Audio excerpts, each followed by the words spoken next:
दशहरे के अवसर पर भारत में हर जगह रामलीला का किया जाता है आयोजन।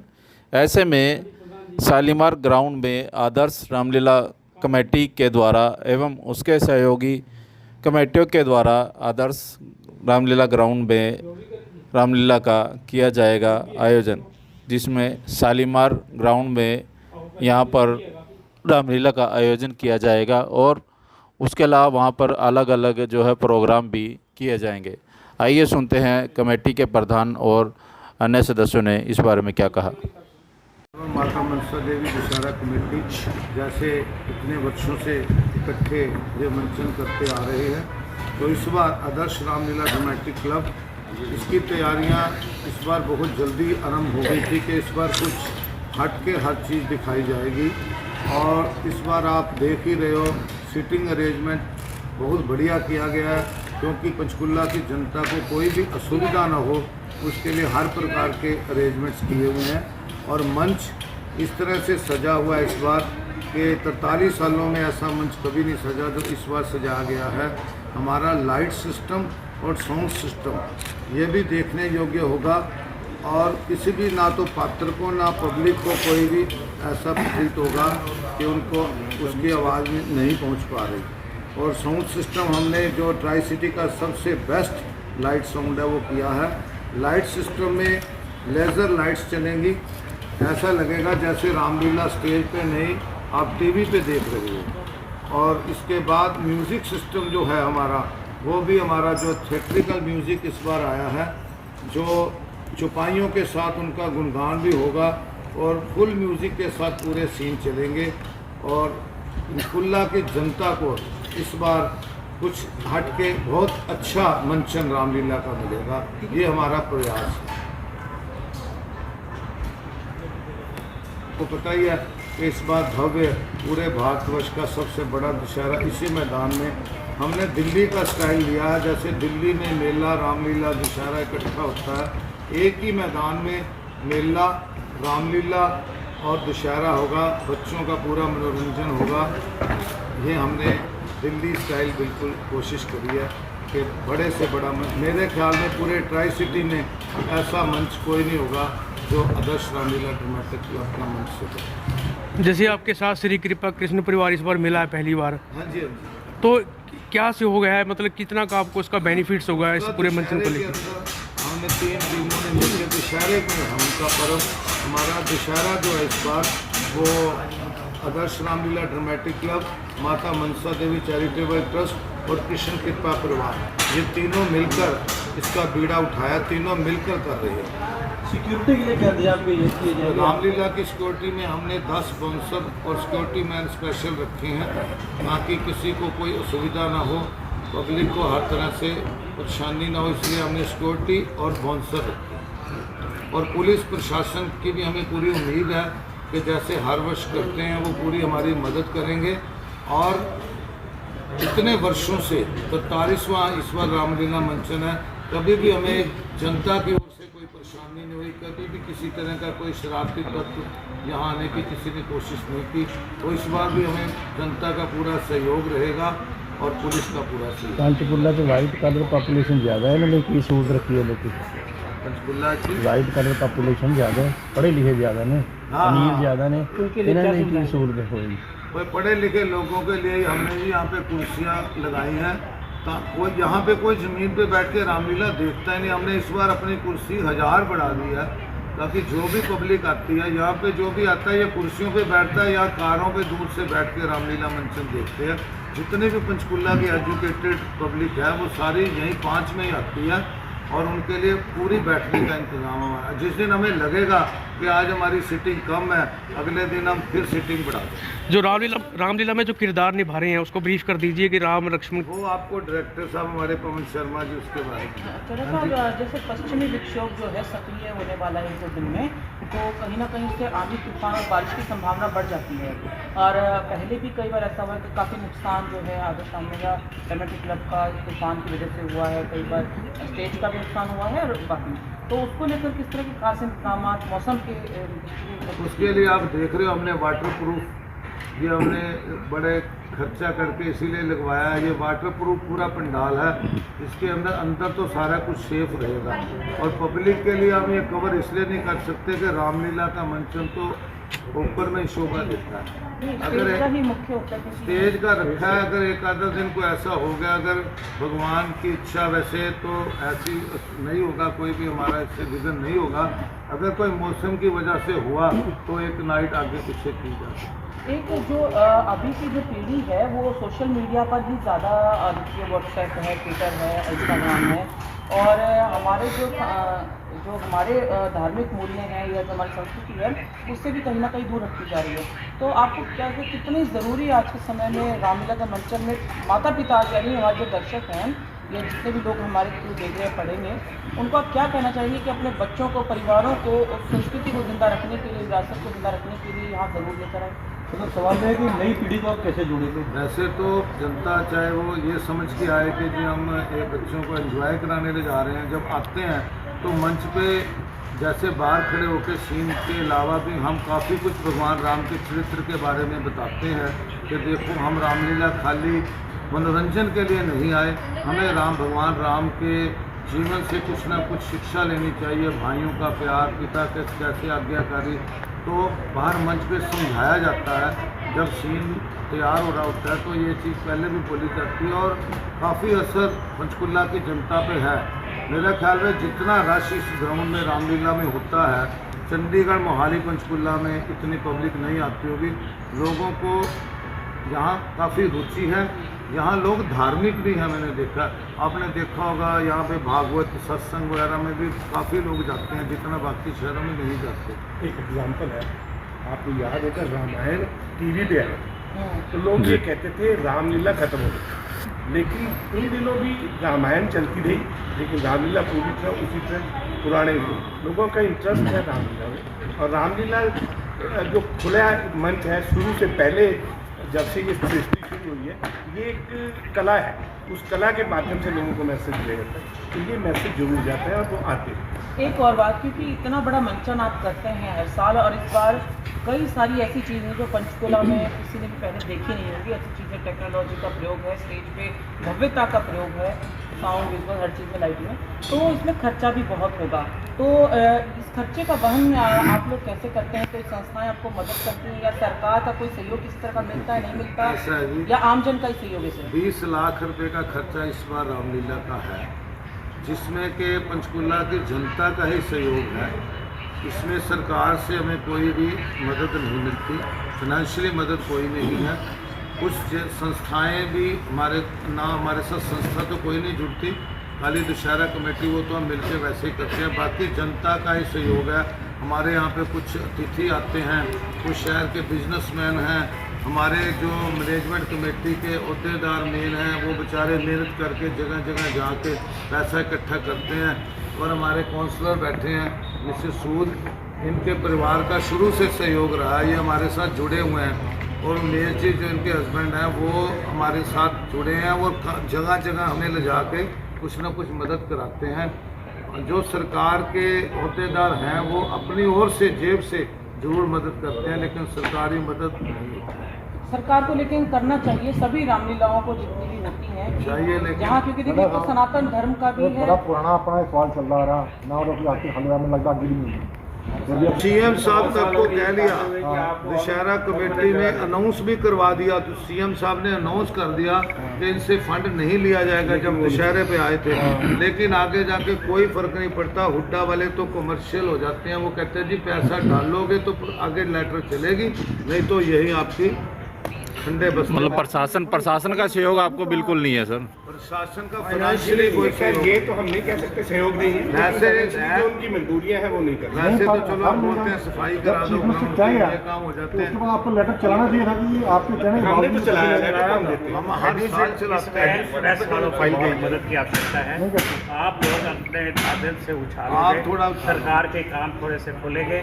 हम जो इस रामलीला के पदाधिकारी और कलाकार हैं, उसमें सुनो, उसमें 20% लोग जो है they are from the secretariat minister, जो कि इस चीज़ को डील करते रहते हैं। मैं 25-30 साल इस चीज़ को डील किया है। मैंने हर संभव कोशिश की है कि सरकार की तरफ से कोई फाइनेंशियल मिले, लेकिन हमें रूल जो है इसमें प्रतिबद्ध करते हैं।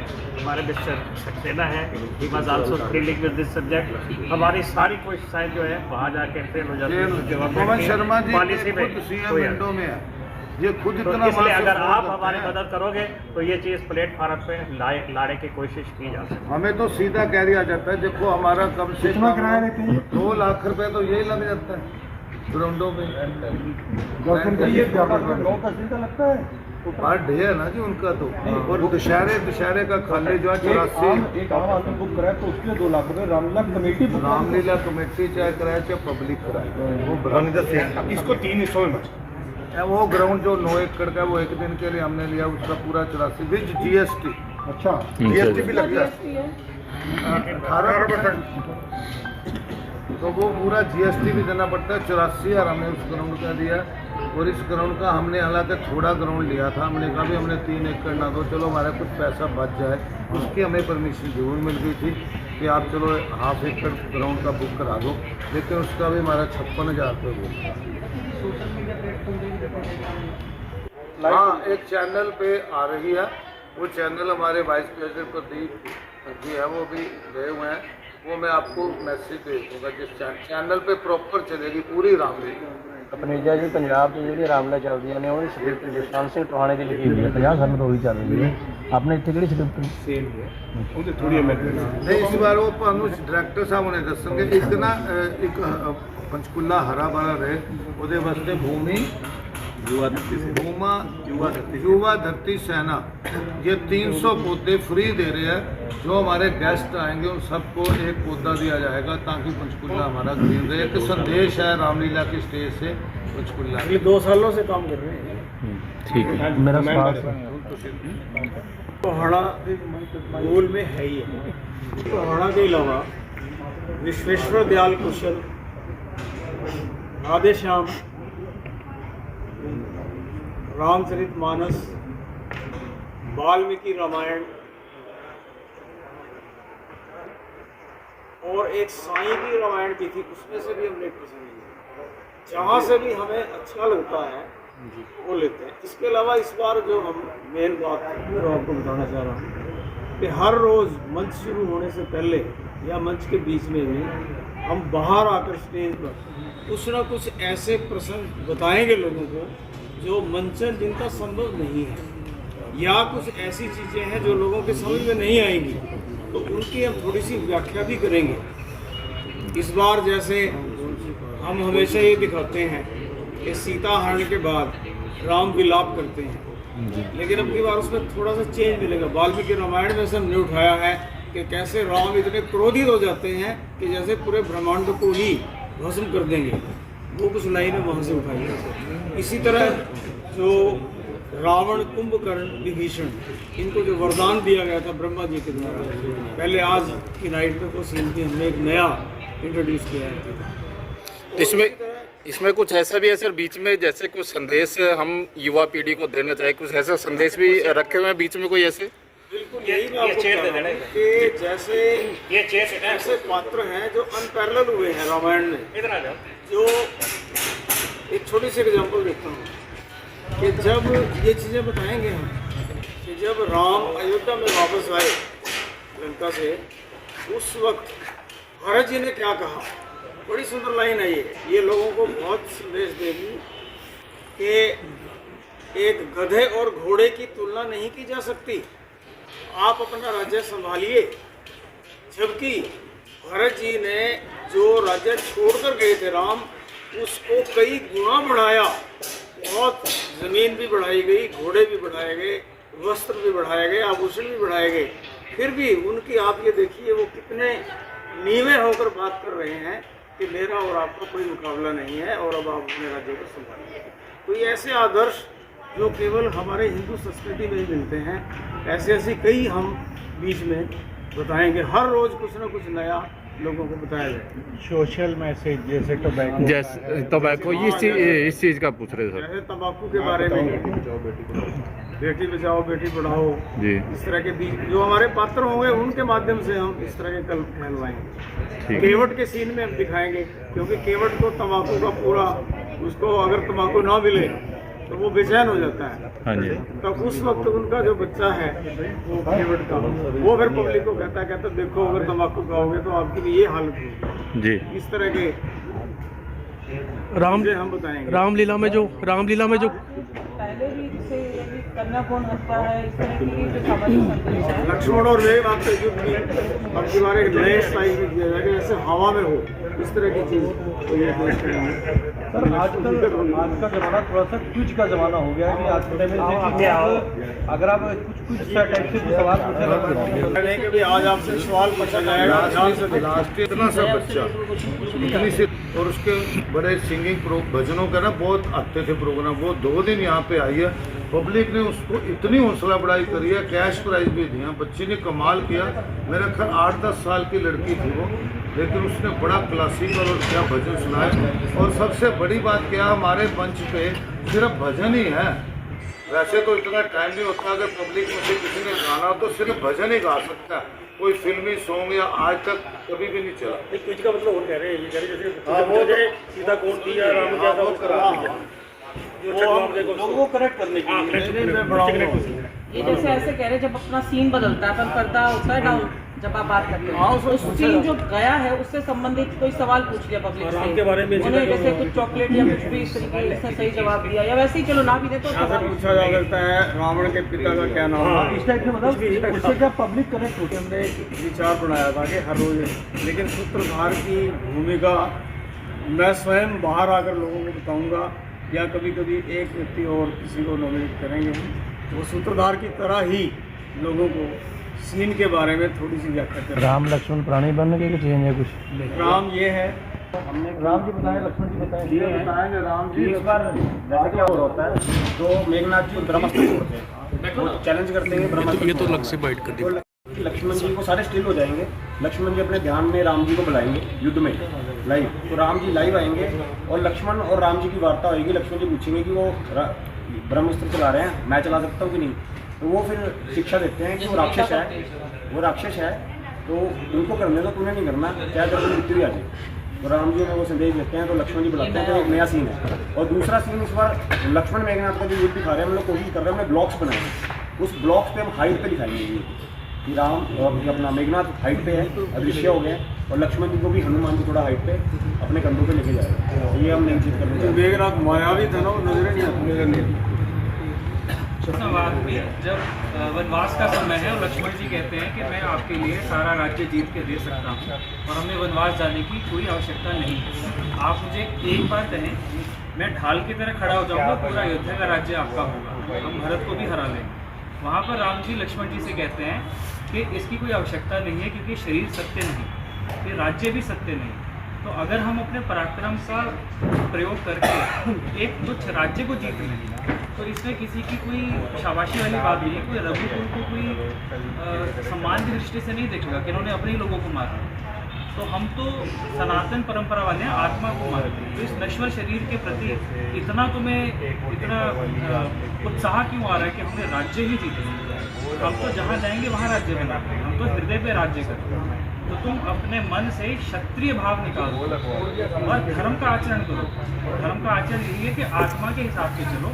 इसलिए तुम्हें जितना जोश भर गया था मेरे राज्य अभिषेक के लिए सामग्री इकट्ठी करने के लिए, उसका त्याग करके आप मेरे वनवास जाने के लिए जितना शीघ्र कार्य कर सकते हो करो, और मैं तुम्हारे साथ खड़े होकर अपना सब धन धान्य अभी ब्राह्मणों को दान करके जाऊंगा।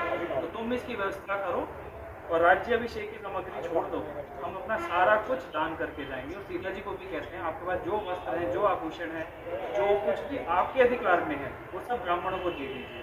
उसके बाद भी बच जाए तो अपने सेवकों को दे दीजिए। हम यहाँ कुछ भी लेकर नहीं जाएंगे, छोड़कर नहीं जाएंगे। एक बार त्याग दिया तो त्याग दिया। आखिरी में पटना की जनता से क्या कहना चाहेंगे वो मेन बात यही है कि जो इस तरह के आदर्श हम प्रस्तुत कर रहे हैं कि किसी भी एक पात्र का अगर थोड़ा भी अंश आप धारण कर लें तो मैं समझता हूँ कि जीवन सफल हो जाएगा। त्याग में भरत हो या राम हो, जो ये दिखाया कि कुछ भी लेकर नहीं गए, सब कुछ सर्वस्व दान कर दिए। सिर्फ जो वस्त्र थे वो भी वल्कल वस्त्र वो पहन के। ਲੜਾਈ ਜਿੱਤਣ ਤੋਂ ਬਾਅਦ ਭਵੀਸ਼ਣ ਨੇ ਸੱਤਾ ਸੰਭਾਲਣੀ ਸੀ, ਉਸ ਤੋਂ ਜਲਦਬਾਜ਼ੀ 'ਚ ਰਾਵਣ ਦਾ ਸੰਸਕਾਰ ਕਰਨਾ ਭੁੱਲ ਗਏ ਸੀ। ਉਸ ਤਰ੍ਹਾਂ ਦੀ ਕੋਈ ਹੈ ਬਣਾ ਰਹੇ ਹੋ ਕੁਛ ऐसा किसी किताब में ਇਹ ਜੋ ਹੈ ਧਾਰਮਿਕ ਕਿਤਾਬ ਰਾਮਾਇਣ 'ਚ? नहीं, वाल्मीकि रामायण में तो ऐसा नहीं। हम जो प्रसंग है ना जो ऑथेंटिकेटेड है वाल्मीकि के ऊपर ही है, हम वाल्मीकि रामायण के ऐसा कहीं है तो वो भी कर लेगा उस पर। बल्कि ऐसा है कि भाई आप जी ने पहले ये काम करके आओ, उससे बात चलेगी। ਰਾਵਣ ਦੇ ਮਿੱਤਰ ਸਰੀਰ ਨੂੰ ਉਹਦੇ ਫਿਰ ਰਾਖਸ਼ ਲੈ ਗਏ ਸੀ। ये वाल्मीकि रामायण में प्रसंग नहीं है। और जाति ये है कि भाई हमें कुछ ना कुछ आदर्श राम जी से लेना चाहिए। कुछ ना कुछ जब हम रामलीला 10 दिन देख के जा रहे हैं तो अपने घर में अपने परिवार में भी उसका कुछ ना कुछ थोड़ा लो, उस वही रोल अदा करो घर में भी जो आप देख के जा रहे हैं। हमें कुछ ना कुछ सीख के जाना चाहिए, खाली मनोरंजन नहीं। हमारे ना बीच में अभी प्रधान दशहरा कमेटी माता मनसा देवी भी आ गए हैं और ये हमारे चीफ पैट्रन भी आ गए हैं। दशहरे के बारे में अगर कुछ आपने इनसे पूछना हो तो हमें मेयर साहब ने और ये सूद साहब ने इनके पैट्रन ने हमें कहा कि कोई भी आप धार्मिक कार्य करो, एमसी की जहाँ पार्किंग आपके लिए फ्री है, मुद्दा फ्री नहीं देता, एमसी हमें फ्री देने को तैयार है, लेकिन वहाँ हमारा काम नहीं चलता। चल पाता तो बड़े एफर्ट से इनके पार्षद गए, तो जान जी के पास गए थे, जी के पास। तो उसके बाद फिर मेयर साहब को कह के सारी पार्किंग फ्री करा दी। तो एमसी की पार्किंग में कोई चार्ज नहीं लगा। नहीं, उनको क्या बनेगा।